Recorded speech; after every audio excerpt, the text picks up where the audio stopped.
Oi, gente, é o canal YouTube Eli Correia Oficial, o canal da saudade. E agora, mais uma história que a vida escreveu. E eu peço que você também mande a sua história para este e-mail, cartasaudadeelicorreia@gmail.com. Estou esperando a sua história para eu também poder narrá-la aqui no nosso canal YouTube. E se puder, se inscreva no nosso canal, vamos fortalecer ainda mais o canal da saudade. Vamos lá, pessoal? E no canal YouTube Eli Correia Oficial, A Cruz da Moça, uma história perturbadora. Eli Correia, eu sou a Cris. Cristina Pires de Melo Carnevale. Sou casada com Dante, italiano, músico. E assim como eu, ele gosta muito das histórias que você narra no canal YouTube. Moramos no centro do Rio, bairro de Fátima, próximo da Lapa e também do Sambódromo. Local bem movimentado de segunda a segunda a noite inteira. É aquele movimento com muitos turistas, aquele movimento boêmio, vamos dizer. Aqui começa a minha história. Minha família é do interior, é de Itaperuna e morava no sítio do meu avô, que até hoje é muito respeitado no lugar. O nome do meu avô, Ernesto, dono de muitas terras. Adorava a casa cheia, a mesa farta, família grande, e quando nos reuníamos era aquela alegria. Bom, certa vez minha tia Nicéia me contou uma história. Estávamos dando um passeio pelos arredores da propriedade e eu vi um local com uma cruz na beira da estrada e perguntei: tia, e aquela cruz ali na estrada? Apesar de saber que quando morrem pessoas em uma estrada, geralmente naquele local, eles sempre, isso no interior tem muito, nas estradinhas, não nas grandes rodovias, mas nas estradinhas assim, sempre se coloca uma cruz marcando que ali aconteceu uma tragédia, ali morreu alguém. Mas eu queria saber mais sobre aquela cruz. E ela então disse: aquela cruz chama-se Cruz da Moça. Mas por que Cruz da Moça, tia? Foi uma moça que morreu ali? Ela disse: sim. Sim e não. Não foi bem ali, mas ali foi encontrado o corpo de uma moça. E até me perguntou: você nunca ouviu falar sobre essa história da Cruz da Moça? Eu falei: não. Então ela disse: eu vou te contar a história. E começou então a contar a história da tal Cruz da Moça. Era uma menina que perdeu a mãe muito cedo e vivia com o seu pai. Seu pai, um homem ruim, a obrigou a trabalhar desde os 6 anos de idade. E quando fazia algo mal feito ou não fazia direito, apanhava muito. Se lavasse uma roupa e não fosse bem lavada a roupa, se arrumasse a casa e a casa não ficasse bem arrumada, com 6 aninhos, olha o absurdo, o pai, ele batia na filha. Ele pegava aquelas roupas que ela não lavou bem e que estavam molhadas, ele virava aquelas roupas e fazia delas chicotes. Sim, e com aquela roupa molhada, torcida, ele dava como chicotadas nas pernas dessa menina. Enfim, era uma menina, era uma filha maltratada.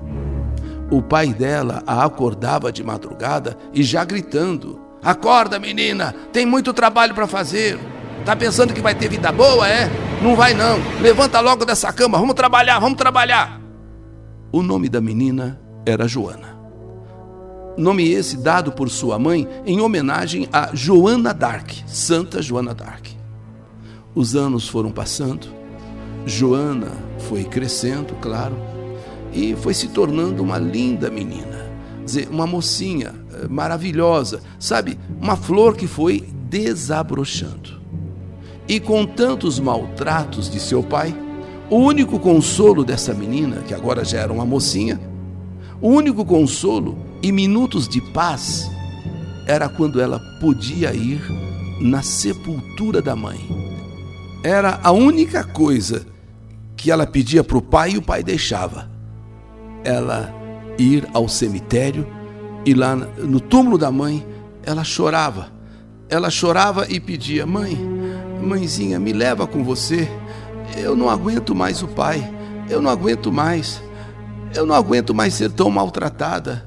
Me leva, mãezinha, com você, por favor, me leva. Seu pai não deixava ela falar com ninguém, não deixava sair com ninguém, muito menos podia ter amizades.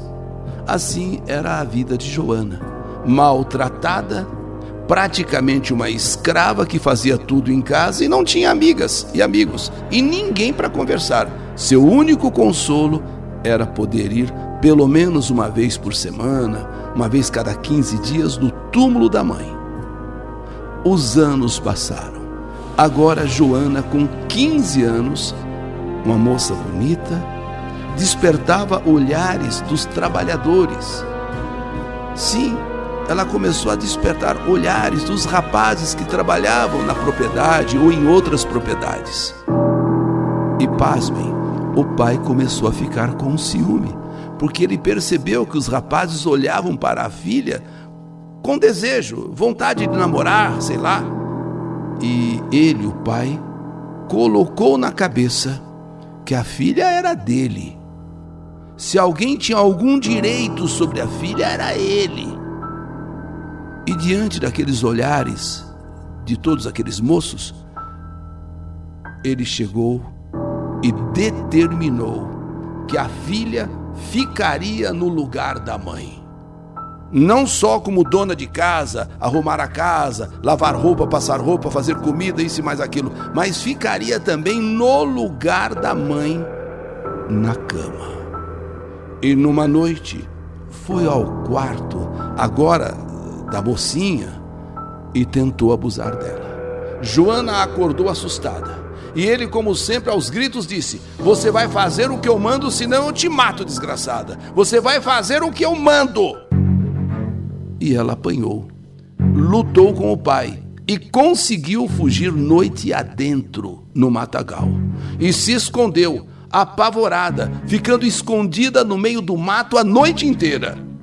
No dia seguinte, o pai ordenou a seus empregados que fossem atrás da menina, que fossem atrás agora da mocinha Joana, e a encontrassem e a levassem até ele, e a trouxessem até ele. Lá foram os homens à caça da menina, até que a encontraram. Joana suplicou, implorou que não a levassem de volta. Sabe, ela queria desaparecer, ela queria fugir do pai, mas de nada adiantou. Joana foi arrastada, devolvida ao pai. Como sempre, ele a agrediu e dessa vez abusou da menina e a jogou em um dos quartos, dizendo: você agora está no lugar da sua mãe em tudo. Vai ter que me servir. Vai ter que me servir. Em todos os sentidos, você vai ter que me servir. Joana estava machucada pela violência, sofrida pelo pai. Tanto que quando ela foi colocada no seu quarto, ela desfaleceu. Ela desmaiou. E passando as horas, o seu pai voltou ao quarto. E ao vê-la, meio que dormindo, desacordada ali, começou a gritar: acorda, acorda, menina maldita, para de fingir. Joana não fingia. Joana não estava fingindo. Ela era gemendo bem baixinho, mas ela não estava fingindo. Então o pai chama seus capangas e diz: levem-a, acabem o serviço e depois joguem o seu corpo na estrada. Assim foi feito. Os capangas fizeram o que tinham de fazer e jogaram o corpo dessa mocinha na estrada, ali, naquele ponto da cruz. Seu pai inventou uma história, chorando, disse que ela tinha saído para visitar o túmulo da mãe e não retornou. e foi encontrada ali na beira da estrada. No velório, seu pai não chegou nem perto do caixão. Ela foi enterrada no túmulo junto ao corpo da mãe. Dias depois, seu pai começou a ter pesadelos com a mãe da menina. A mãe da menina. Ele começou a ter pesadelos com a falecida esposa, a falecida mãe da menina. E ele começou a acordar aos gritos. Sabe, aquele pesadelo era muito cruel, como se nos seus sonhos, nos seus pesadelos, a mãe o cobrava, a mãe o acusava. E ele acordava aos gritos, e resolveu fazer algo. Chamou então os seus empregados, 2 deles, pegou ferramentas, querosene e foi para o túmulo agora das 2. Antes era só da esposa, da mulher. Agora está a filha também sepultada ali. E no túmulo das 2, ele já chegou e ordenou: vamos destruir tudo, joguem querosene, tasquem querosene nesse túmulo, taquem fogo, que não sobre nada, pedra sobre pedra, taquem fogo nesse túmulo. Porém, algo misterioso aconteceu. Ao tentar pegar aqueles galões de querosene, ao pegar as ferramentas, para destruir, para quebrar aquele túmulo, os seus 2 empregados, os seus 2 capangas, vamos dizer assim, ficaram sem forças. Não tiveram forças para sequer levantar alguma coisa que fosse. Eles ficaram meio que paralisados. Não conseguiram tirar as ferramentas do chão, não conseguiram pegar aqueles galões de querosene e jogar sobre o túmulo como se estivessem ali colados no chão. Ou então com um peso insuportável, um peso de 1 tonelada. Eles não tinham forças para pegar nada. Aí veio uma ventania, tudo escureceu, os capangas se olharam assustados, e o pai da menina, de tanto esforço, tentando fazer aquilo que ele queria, esbravejando, gritando, da onde que vinha aquilo ali, que ele não tinha, nem ele nem os capangas, força para pegar aquilo, para pôr fogo naquele túmulo. O que está acontecendo? Aquele peso insuportável, como se tudo tivesse colado no chão, aquela ventania, tudo escureceu. E então, ele de repente, ele desmaia sobre o túmulo. Os empregados arrastam o seu Juvenal para a sua casa. E ele começou a delirar, dizendo estar vendo a mulher e a filha. Todos os trabalhadores foram embora e deixaram o seu Juvenal com os seus delírios sozinho em sua casa. E de repente, próximo dali, moradores observaram a casa pegando fogo. A casa pegando fogo, com o seu Juvenal lá dentro. Não restou nada. O túmulo lá no cemitério intacto. Ele levado para casa. Do nada a casa pegou fogo, não sobrou nada, não restou nada. No dia seguinte, quando foram ver o ocorrido, encontraram o que sobrou do pai no quarto da menina. Encolhido, com uma faca cravada no pescoço, assim como mandou que fizessem com a filha. E pasmem, 2 galões de querosene intactos em meio aos escombros da casa onde a menina viveu horrores. Até hoje, o local na beira da estrada onde jogaram, a mando do pai, o corpo da filha, colocaram ali essa cruz e deram o nome de a Cruz da Moça.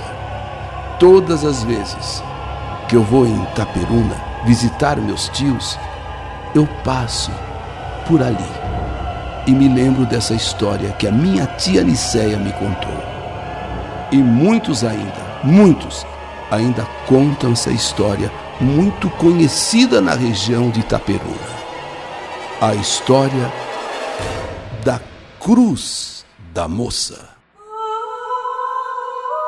Essa é mais uma história que a vida escreveu.